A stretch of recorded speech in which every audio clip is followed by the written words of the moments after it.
Hello everybody, my name is Ace. On the T0 to T6 Abyss series, which is a series going from the lowest tier of Abyss T0 towards the highest one, T6, I've been discussing recently about potential T5 fits and ones that could perhaps be a little bit on the cheapest side. And the types of filaments I usually have been previously exploring when it comes to T5 usually are darks and firestorms, and the reason is because those two filament types in particular are very cheap. They're very cheap, so it means that the loot you're going to get is going to be almost pure profit. But I haven't actually really been exploring too much into potential fits that are like just enough to get through the T5. Doesn't do it particularly fast and perhaps uses an expensive filament type, but just is able to get through. And that's what I'm going to be trying to do here. I'm going to use this Gila. This Gila costs 700 million ISK. It's a hybrid style fit. It's got multispectrum, B-type medium shield booster, and we're going to be doing or attempting to do the T5 gammas. T5 gammas are a quite pricey filament to do. It's not the cheapest one you can find, one of the more expensive ones, but it's going to be giving you T5 level loot, which can still be pretty good when it comes to the mutaplasmids and the filament drops, because you increase likelihood of getting the T6 filaments, which can go for really good prices. So let's see, chaotic and gamma. So I like using hybrid fits in general because they're really great, since they give you the sort of best of both worlds. You get some decent amount of regen from the active shield boost side of this, but you also get the capacitor stability that comes with an active shield ship. So you get a bit more, like a cap battery gives you more nuke resistant, but then at the same time you have a bit of a bigger buffer, so you're not completely reliant on your capacitor. So if your cap gets completely neutered out, you're still going to be able to like tank something. And you also have a bigger buffer in general, which is nice when it comes to Charybdis Tyrannos, as well as the we've got the wrong drones. No, we got wrong drones here. Yeah, it's good for stuff like wrecking shots from Charybdis Tyrannos, having a big buffer, but also abyssal gankers. I should change the ammunition here. It's wrong. The wrong drones. Buy the ammunition here. Buy and fit. And now we'll undock. Okay, we're in this asteroid field. Let's go into the T5 Gamma. Here again, if you've watched my previous videos doing hybrid fits, the biggest worry I have are newts, because the thing is, this fit is not too cap stable. It's still got more like capacitor capabilities than a regular passive fit, but it is going to be very problematic when you get neutered out here. So I want to check, what is our total buffer? 99k HP. That's actually pretty decent. What do we have any implants? I just want to make sure we do not want to have implants in here.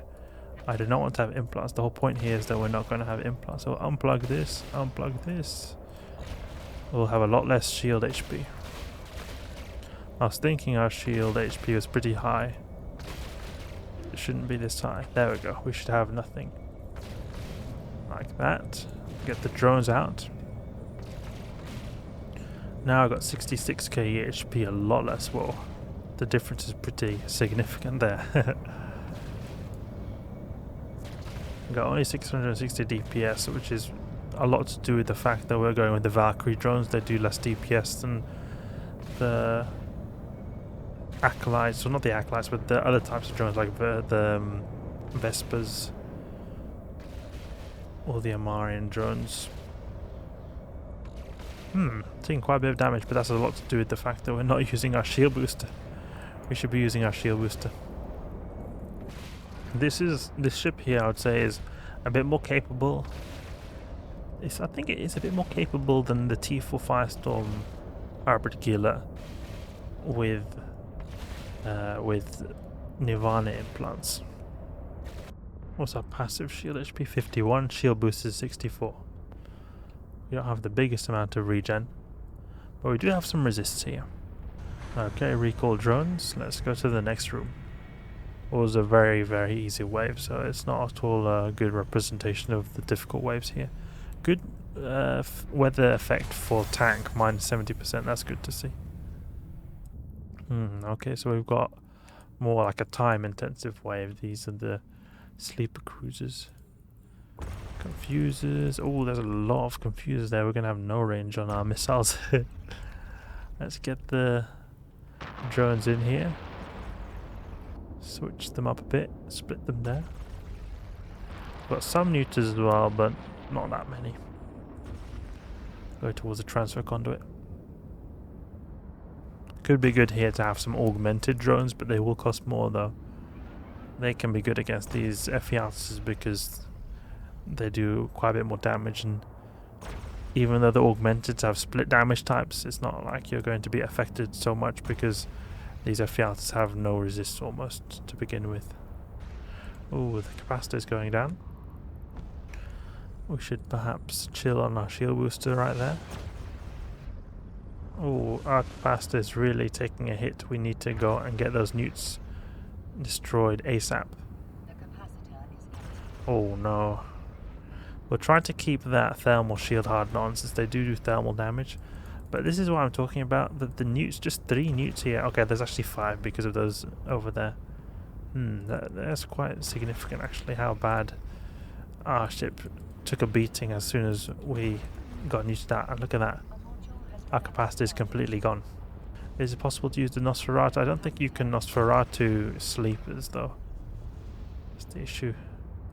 Our drones don't feel like they're doing much damage. I think it could be because we've got one damage module swapped out for damage control to give extra tank. Come on, destroy it. Oh, take out that Ephialtes there. We are really not at all capable of surviving any form of newts, it feels like. Come on. There we go, got some thermal shield. And then these 2 guys here. Lesser and lesser newts. Come on, we're almost clear of the newts, but now we're taking a lot of damage.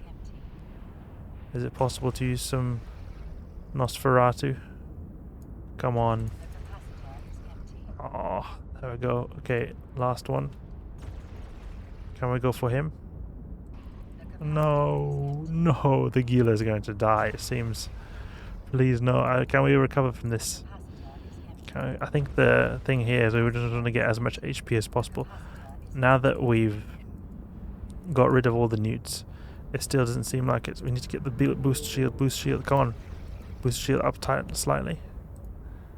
Is it possible to just ever so slightly get the... come on. Come on. Come on, get that. Come on, boost. Oh. That was a bit unfortunate. But this confirms my fear of this kind of style fit being very non-newt proof. When I use these kind of hybrid fits in the T4, I do also sometimes have close calls with newts, but not as much as the T5 because you can't really encounter such a big degree of newting in the T4s, not at all as much as compared to T5 and T6. So even though the capacitors are the same between the T4 hybrid fit I use and the T5 fit has a bit more tank. The capacitor still is the same, but the enemies you encounter have a tendency to have more newts. So this in turn makes it so that we are a lot less newt proof, and I already have slightly problems here and there with newts in T4, so it's going to be amplified even more in T5. So that was unfortunate, but we might want to next time, in our attempt to find a cheap T5 fit, maybe go for some active type of fit. I think it definitely is possible. Definitely would be possible, actually. Have to keep exploring, see what we can find. So that was a bit of a fail there. Hybrid T5 Gila did not go as good as I expected, but it was sort of not surprised. It did not surprise me either that we died to mass amount of newts. Hope you guys enjoyed the video. That's enough for now. If you did enjoy the video or if you learned something new, please leave a like and subscribe. I'll catch you guys later.